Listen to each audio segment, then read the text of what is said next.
Haryana diaries में बड़ी जानकारी भी हम देंगे और साथ ही साथ हम बताएंगे क्या कुछ चल रहा है। और इसके साथ ही आपको बता दें कि वोट देकर लोकतंत्र के पर्व में हिस्सा लिया, ये भी देखिए, क्योंकि लोकतंत्र का पर्व आज है, आज चुनाव हो रहे हैं और चुनाव की जो मतदान प्रक्रिया है वो भी पूरी हो चुकी है। और बड़ी जानकारी आपको दे देते हैं, हरियाणा डायरीज में बड़ी जानकारी भी आपको देंगे और इसके साथ ही आपको ये भी बताएंगे कि क्या कुछ आज का दिन रहा, चाहे खेलों से जुड़ी खबर हो, चाहे वोट से जुड़ी खबर हो, तमाम चीजों के बारे में जानकारी देंगे। और इसके साथ ही इस हरियाणा डायरी में हम आपको बताएंगे कि प्रधानमंत्री नरेंद्र मोदी ने आज किसानों को बड़ी सौगात दी है।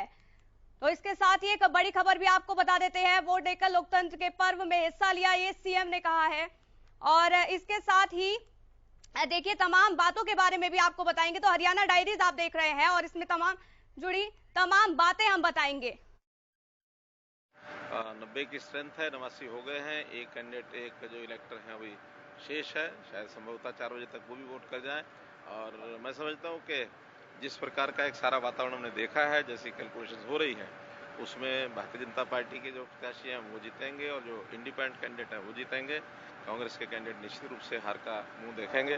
और अभी तो इतना ही कहा जा सकता है, बाकी 5 बजे काउंटिंग है और उस काउंटिंग के हिसाब से जो रिजल्ट आएगा वो स्वीकार करेंगे। तो उन लोगों ने जो जितने भी प्रावधान होते हैं उसका जो उल्लंघन किया गया है, तो वहाँ जो हमारे पोलिंग एजेंट्स हैं उन लोगों ने बताया है कि 2 लोगों ने उसमें से कुछ व्यवहार ठीक नहीं किया है, तो उनकी कंप्लेंट्स हमारे जो कैंडिडेट हैं, उनके जो एजेंट्स हैं, उन्होंने की है। अब वो केंद्रीय जो चुनाव आयोग है वहाँ ये कंप्लेंट जाती हैं, उसके बाद उनकी जो वीडियो क्लिपिंग्स है उसको देख करके वो निर्णय करेंगे। जो निर्णय वो करेंगे वो उनको मंजूर होगा। अभी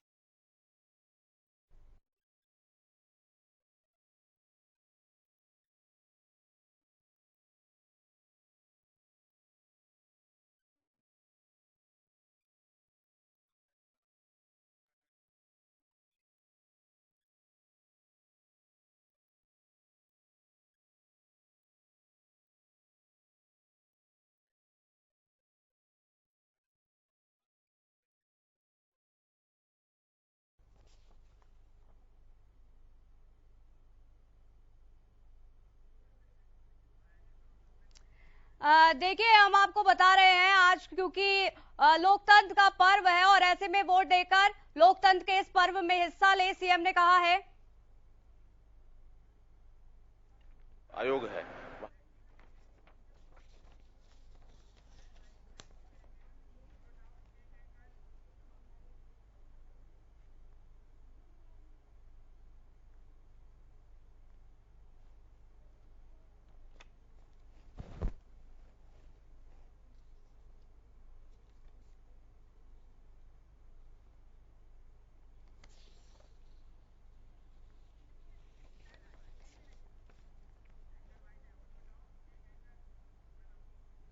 तो कंवरपाल गुर्जर ने जीत का भरोसा जताया है। हरियाणा में 2 सीटों पर हुआ राज्यसभा चुनाव और इस बीच हरियाणा में बीजेपी विधायक दोनों सीटों पर जीत को लेकर आश्वस्त दिखाई दिए। सुनिए शिक्षा मंत्री कंवरपाल गुर्जर ने क्या कुछ कहा।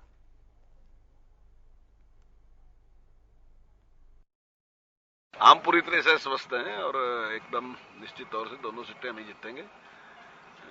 एक तो सबसे पहले फाइनली है कि हम ही जीत रहे, और दूसरी में भी हमें पूरी उम्मीद है कि निश्चित तौर से हम जीतेंगे। नहीं, बहुत अच्छा। निश्चित तौर से उसमें थोड़ी पेचीदगियां होती हैं वोट डालने में, कि थोड़ी सी भी गड़बड़ होने के बाद उसके परिणाम भयंकर हैं, क्योंकि एक वोट तो गिने चुने वोट ही होते हैं। तो इसलिए कोई किसी प्रकार की भी गलती ना हो, उसको बिल्कुल। तो सारी पेचीदगियां नहीं, वो एक बार समझना होता है। कई बार आदमी ऐसा, जैसे एक निशान की जगह 2 लगा दी उसने और मजबूत करने के लिए, लेकिन 2 लगाने पे भी कैंसिल हो सकता है। तो ऐसी कोई भी गलती ना हो, बस उसके लिए वो ट्रायल किया गया। तो वहीं इस बीच सिरसा विधायक गोपाल कांडा का बड़ा बयान, उन्होंने कहा है कि मैंने हमेशा बीजेपी को समर्थन दिया है। तो गोपाल कांडा का ये बयान हम आपको बता रहे हैं। पवार और कार्तिकेय की ही जीत पक्की है, गोपाल कांडा ने ये कहा है और इसके साथ ही अच्छे मार्जिन से जीतेंगे कार्तिकेय। गोपाल कांडा का ये बयान सामने आया है, तो बड़ी जानकारी आपको दे रहे हैं। और इस बीच आपको बता रहे हैं गोपाल कांडा ने क्या कुछ कहा है, वो भी आपको सुनवाएंगे, लेकिन जीत पक्की है, ये गोपाल कांडा ने कहा। मैंने पहले दिन से ही सबको बोला हुआ है कि मेरा भारतीय जनता पार्टी को समर्थन है, हरियाणा लोकहित पार्टी का पहले दिन से ही, और मुख्यमंत्री जी के हिसाब से ही हमने भारतीय जनता पार्टी को और कार्तिकेय शर्मा जी को, और 3 में से 2 की जीत है और ये निश्चित है, और ये जीत बिल्कुल पक्की है।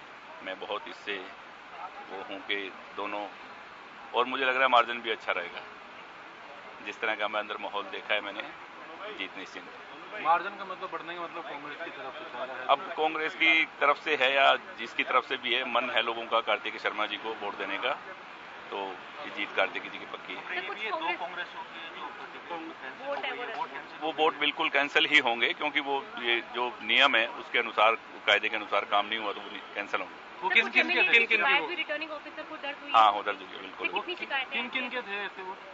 2 लोगों के वोट हैं और वो सब आपके सामने आ चुका है, पर मैंने मेरा वोट जिनको समर्थन दिया हुआ सीएम साहब के हिसाब से, जिसको बोला उसको दिया है, और जीत पवार साहब की और कार्तिकेय शर्मा की जीत निश्चित। तो दोनों जो वोट है वो कांग्रेस के ही हैं जो रद्द होने की उम्मीद जताई जा रही है? कांग्रेस के 2 क्या, अब तक 3 भी रद्द हो सकते। तो आप सुन रहे हैं गोपाल कांडा को क्या कुछ कहा। तो सिरसा विधायक गोपाल कांडा का ये बड़ा बयान सामने आया। उन्होंने कहा है हमेशा से उन्होंने बीजेपी का साथ दिया है, और इसके साथ ही उन्होंने क्या कुछ कहा ये भी आपने सुना।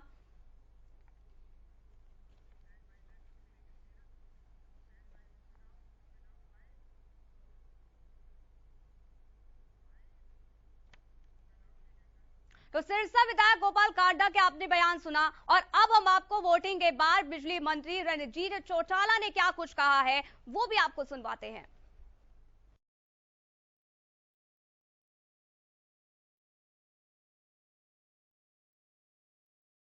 पर हम अपना ही कहेंगे कि हमारी सीटें दोनों निकली है। मैं आज से मीडिया से आज कह के जा रहा हूँ, कार्तिकेय शर्मा को वोट दिया या कृष्णलाल पवार को? मैंने अपना वोट बीजेपी को दिया है। हमारा आपस का फैसला था।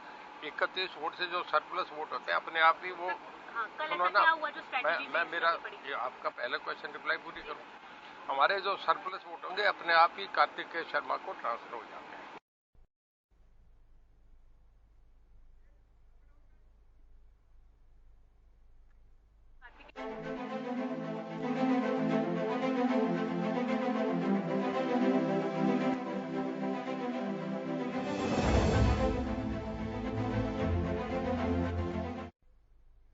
तो हरियाणा में खेलो इंडिया यूथ गेम्स की रौनक देखते ही बनती है। खिलाड़ियों का जोश हाई है।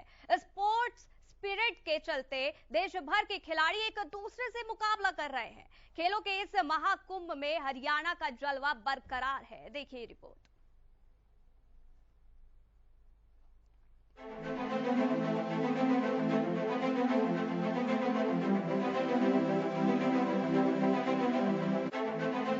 हरियाणा में शनिवार को खेलो इंडिया की शानदार शुरुआत हुई। देश के हर कोने से खिलाड़ी हरियाणा पहुंचे, लेकिन देश भर के खिलाड़ियों के बीच भी हरियाणा का दबदबा कायम रहा। हरियाणा के खिलाड़ियों की प्रतिमा का लोहा देश और दुनिया के लोग मानते हैं। फिर यह मौका तो हरियाणा में ही खेलों के महामुकाबले का था, तो हरियाणा के खिलाड़ी पीछे कैसे रह सकते थे।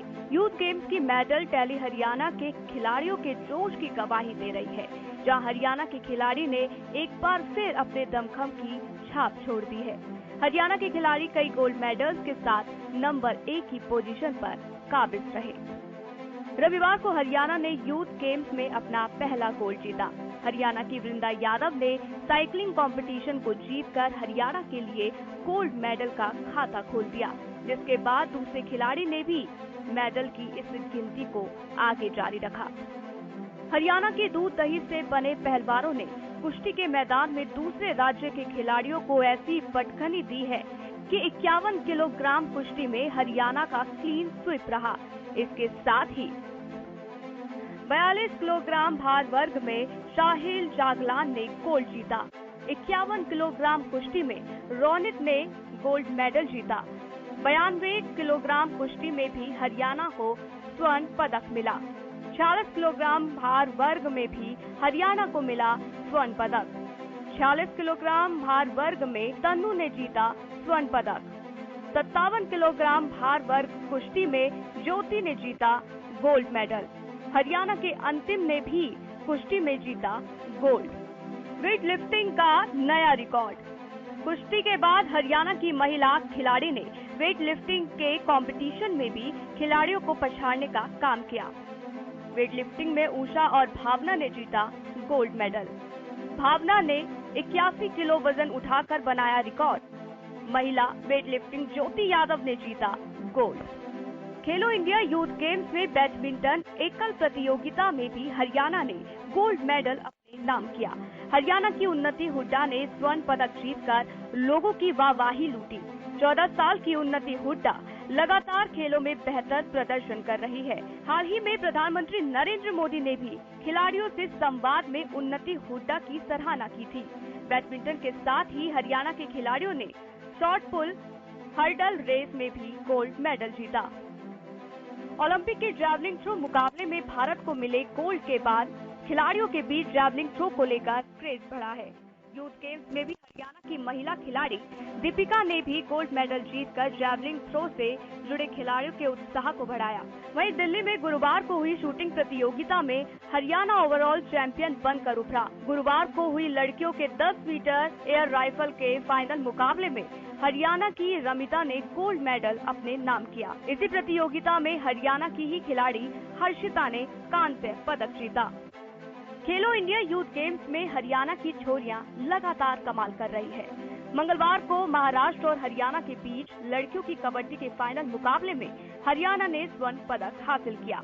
पंचकुला समेत अन्य 4 जगहों पर आयोजित हो रही इन प्रतियोगिता ने देश जगत में रोमांच बनाया हुआ है।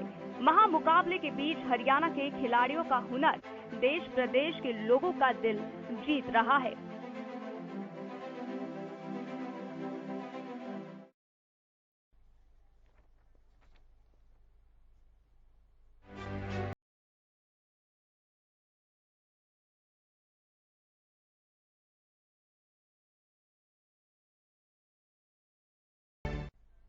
तो हरियाणा में 4 जून से शुरू हुआ खेलो इंडिया के आयोजन को 7 दिन पूरे हो गए हैं। हरियाणा सरकार ने खिलाड़ियों के लिए जो तैयारियां की है वो उन्हें पसंद आ रही है। देखिए खेलो इंडिया में हरियाणा की मेजबानी को खिलाड़ियों का क्या कहना है।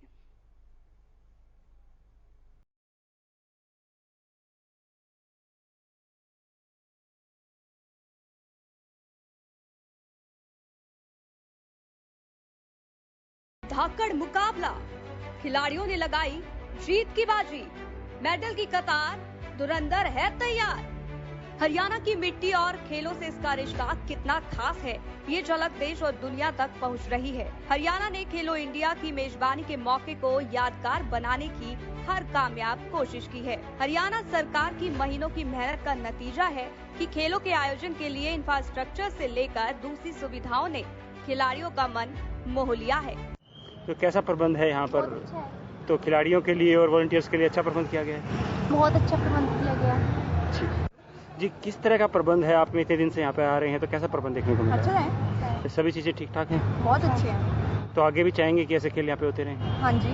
खेलो इंडिया यूथ गेम्स का आयोजन अपने 7वें दिन में पहुंच गया है।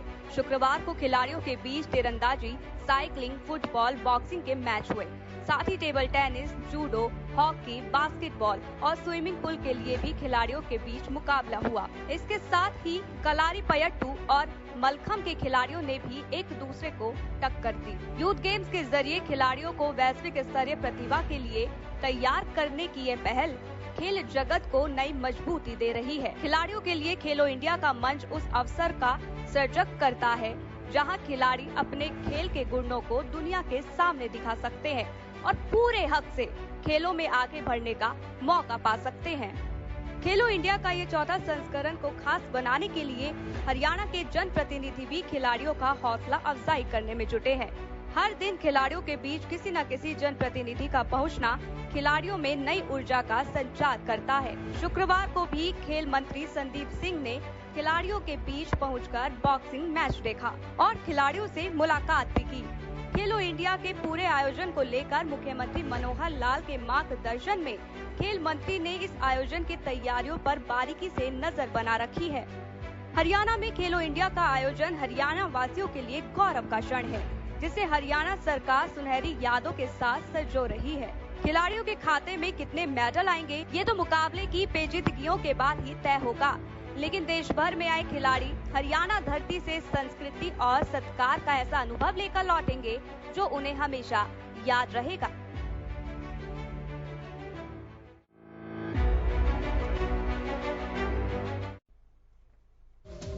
तो देखिए टॉप 5 राज्य उसकी जानकारी आपको दे देते हैं। हरियाणा, महाराष्ट्र, मणिपुर, कर्नाटक, तमिलनाडु, जिसमें से सबसे ज्यादा गोल्ड मेडल हरियाणा को मिला है। 35 गोल्ड मेडल यहां मिले हैं, 27 सिल्वर मेडल, जबकि ब्रॉन्ज मेडल 36, जिसके बाद टॉप पर पहुंच चुका है हरियाणा।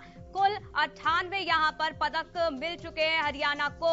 महाराष्ट्र की बात करें तो दूसरे नंबर पर वो है। गोल्ड यहां पर महाराष्ट्र को 32 मिले हैं, जबकि सिल्वर 28 और ब्रॉन्ज मेडल यहां पर 25 मिले हैं। और कुल मिलाकर 85 पदक महाराष्ट्र की झोली में है। तो वहीं मणिपुर तीसरे नंबर पर है, 13 गोल्ड यहां पर मणिपुर ने जीते हैं, सिल्वर 3 और इसके साथ ही 3 ही ब्रॉन्ज मेडल जीते हैं, जिसके बाद कुल पदक की जो संख्या है वो हो गई है 19। और इसके साथ ही आपको बता दें कर्नाटक 11 गोल्ड मेडल यहां जीते हैं, सिल्वर 11 जीते हैं, ब्रॉन्ज 10 और जिसके बाद कुल 32 पदक यहां पर कर्नाटक की झोली में आए हैं। तमिलनाडु की बात कर ली जाए, तमिलनाडु में गोल्ड मेडल 8 और सिल्वर मेडल 9 अपने खेमे में किया और इसके साथ ही ब्रॉन्ज मेडल 4 और कुल मिलाकर जो पदक की संख्या है तमिलनाडु की वो 21 हो चुकी है। तो ये जानकारी आपको दे रहे हैं खेलो इंडिया की शुरुआत के साथ ही अब तमाम जो राज्य हैं वो अपना दमखम दिखाते नजर आ रहे हैं। टॉप 5 राज्य हम आपको दिखा रहे हैं।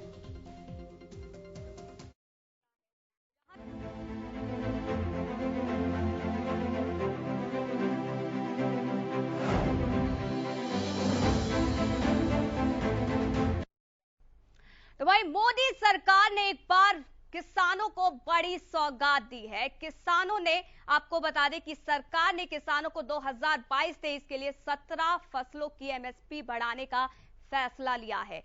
पीएम नरेंद्र मोदी की अध्यक्षता में हुई आर्थिक मामलों की मंत्रिमंडलीय समिति की बैठक में खरीफ की फसलों की एमएसपी बढ़ाने के प्रस्ताव को मंजूरी दे दी गई है। एमएसपी में बढ़ोतरी के बाद अन्नदाताओं को कितना लाभ पहुंचने वाला है, इस रिपोर्ट में जानते हैं।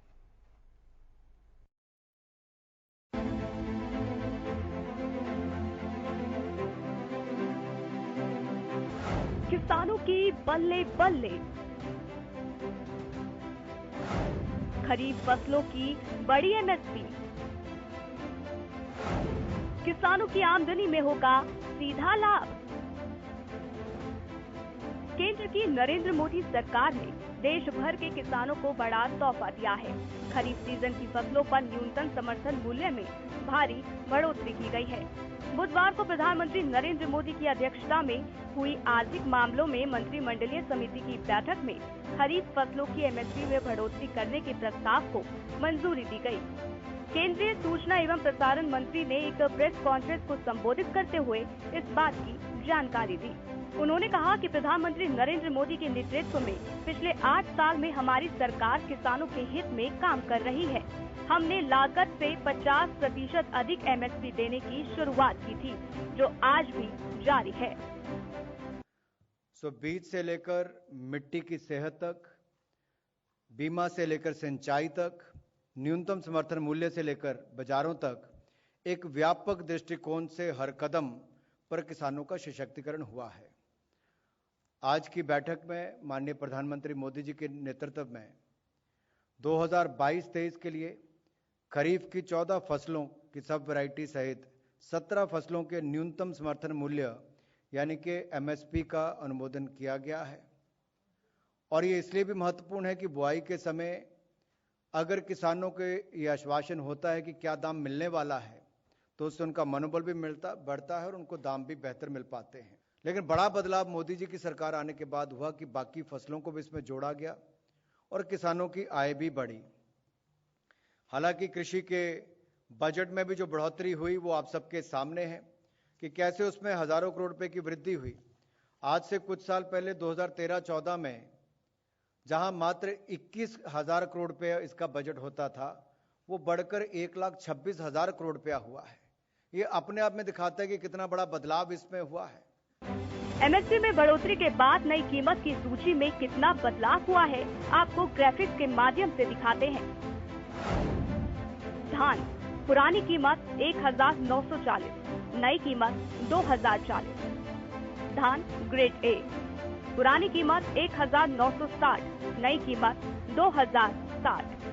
बाजरा पुरानी कीमत 2250, नई कीमत 2350। रागी पुरानी कीमत 2377, नई कीमत 3578। मक्का पुरानी कीमत 1870, नई कीमत 1962। अरहर पुरानी कीमत 6300, नई कीमत 6600। मूंग पुरानी कीमत 7275, नई कीमत 7755। उड़द पुरानी कीमत 6300, नई कीमत 6600। ज्वार हाइब्रिड पुरानी कीमत 2738, नई कीमत 2970। ज्वार मालडंडी पुरानी कीमत 2758, नई कीमत 2990। मूंगफली पुरानी कीमत 5550, नई कीमत 5850। सूरजमुखी के बीज पुरानी कीमत 6015, नई कीमत 6400। सोयाबीन पीला पुरानी कीमत 3950, नई कीमत 4300। तिल पुरानी कीमत 7360, नई कीमत 7830। नाइजर सीड पुरानी कीमत 6930, नई कीमत 7287। कपास माध्यम स्टेबल पुरानी कीमत 5726, नई कीमत 6080। कपास लंबा स्टेबल पुरानी कीमत 6025, नई कीमत 6380। सरकार के इस फैसले के बाद हरियाणा के किसानों में खुशी की लहर देखने को मिल रही है, क्योंकि खरीफ फसलों में कई फसलें हैं जिसकी पैदावार हरियाणा में बड़े स्तर पर होती है। किसान लंबे समय से एमएसपी बढ़ाने की मांग कर रहे थे। सरकार ने अपने जारी बयान में कहा है कि नई दरें सिर्फ किसानों को लाभकारी मूल्य देने के लिए ही नहीं, बल्कि फसलों की विविधता बढ़ाने के लिए भी मददगार होगी। इस कदम बिल्कुल सरकार का सराहनीय कदम है जी। इससे सारे किसानों को राहत मिलेगी। 100 रुपए एमएसपी बढ़ाया गया है और क्योंकि देखो लागत बढ़ गई है धान की, बहुत ज्यादा खर्चा उस पे आ रहा है, तो इससे कहीं ना कहीं किसानों की आमदनी बढ़ेगी और इसका स्वागत करना चाहिए खुले दिल से सभी किसानों को जी। और ये बिल्कुल सराहनीय कदम है।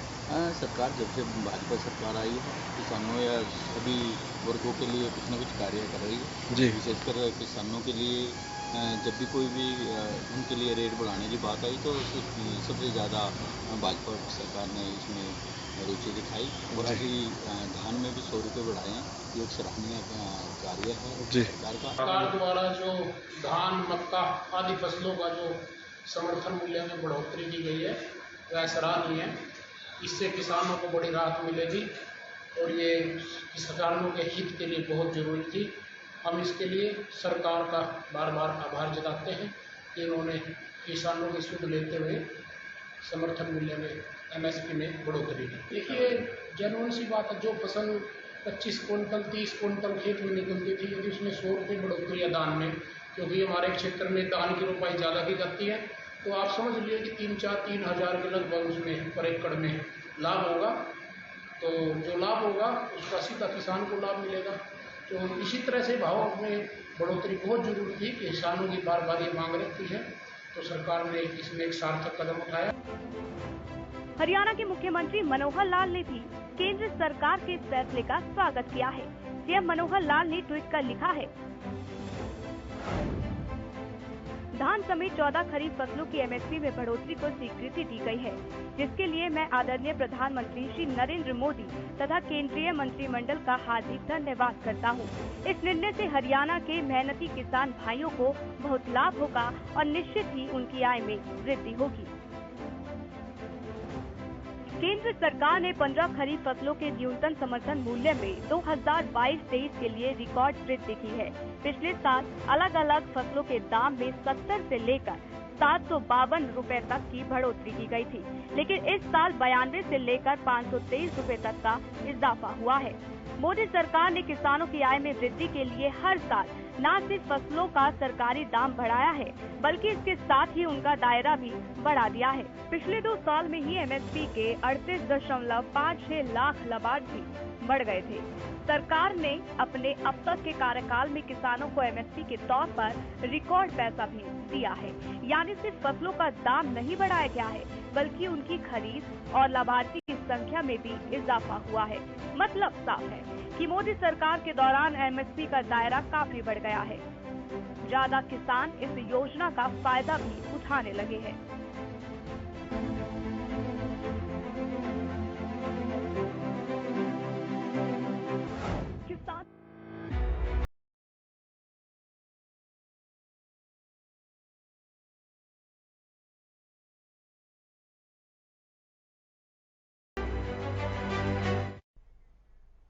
तो भाई हरियाणा में 4 जून से शुरू हुआ खेलो इंडिया के आयोजन को 7 दिन पूरे हो चुके हैं। हरियाणा सरकार ने खिलाड़ियों के लिए जो तैयारियां की है वो उन्हें अब पसंद आने लगी है। देखिए खेलो इंडिया में हरियाणा की मेजबानी को खिलाड़ियों का क्या कुछ कहना है इस रिपोर्ट में।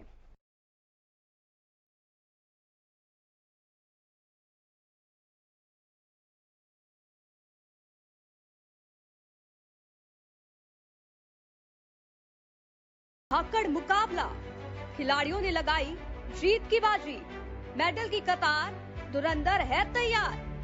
हरियाणा की मिट्टी और खेलों से इसका रिश्ता कितना खास है, ये झलक देश और दुनिया तक पहुंच रही है। हरियाणा ने खेलो इंडिया की मेजबानी के मौके को यादगार बनाने की हर कामयाब कोशिश की है। हरियाणा सरकार की महीनों की मेहनत का नतीजा है कि खेलों के आयोजन के लिए इंफ्रास्ट्रक्चर से लेकर दूसरी सुविधाओं ने खिलाड़ियों का मन मोह लिया है।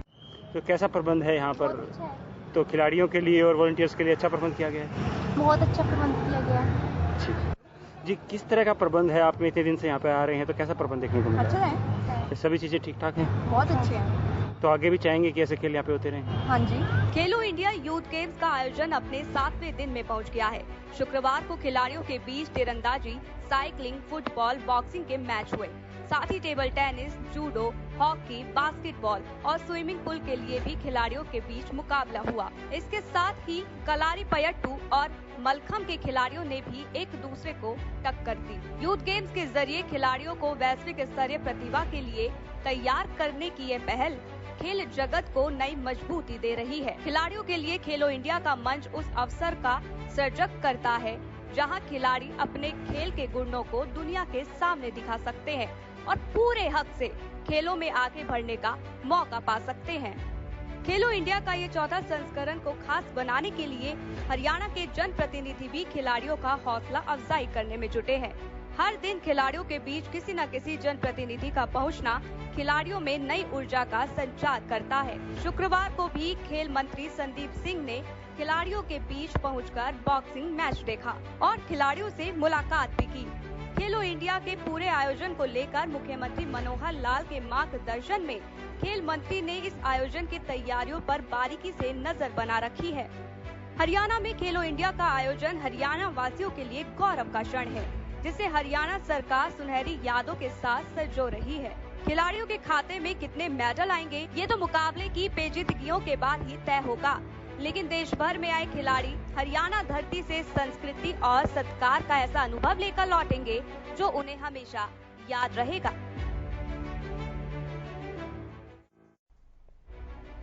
चलिए आपको टॉप 5 राज्य भी हम बता देते हैं। हरियाणा, महाराष्ट्र, मणिपुर, कर्नाटक, तमिलनाडु कितने मेडल्स यहाँ जीते हैं उसकी भी जानकारी आपको दे देते हैं। हरियाणा ने जहां पर आपको बता दें कि 35 गोल्ड मेडल जीते हैं, तो वही 27 सिल्वर और इसके साथ ही 36 कांस्य पदक जीते हैं, जिसके बाद कुल पदक का जो आंकड़ा है वो 98 हो चुका है हरियाणा का। और इसके साथ ही महाराष्ट्र की अगर बात कर ली जाए तो महाराष्ट्र में गोल्ड 32 और इसके साथ ही 28 सिल्वर, 26 ब्रॉन्ज मेडल जीते हैं और कुल मिलाकर 85 यहां कुल पदक महाराष्ट्र के पास हो गए हैं। वहीं मणिपुर की बात कर ली जाए तो मणिपुर में गोल्ड मेडल यहां 13 जीते हैं, सिल्वर मेडल 3 और 3 ही ब्रॉन्ज मेडल यहां अपने नाम किए हैं मणिपुर ने, जिसके बाद कुल पदक की जो संख्या है वो 19 हो गई है। कर्नाटक की बात कर ली जाए तो कर्नाटक ने कुल गोल्ड मेडल 11 जीते हैं, सिल्वर 11 जीते हैं और इसके बाद ब्रॉन्ज मेडल जो है वो 10 जीते हैं। कुल पदक की जो संख्या है वो यहाँ 32 हो गई है। इसके साथ ही तमिलनाडु की बात कर ली जाए तो गोल्ड मेडल 8 जीते हैं, सिल्वर मेडल 9 जीते हैं और 4 ब्रॉन्ज मेडल जीते हैं, जिसके बाद 21 कुल पदक की संख्या हो चुकी है।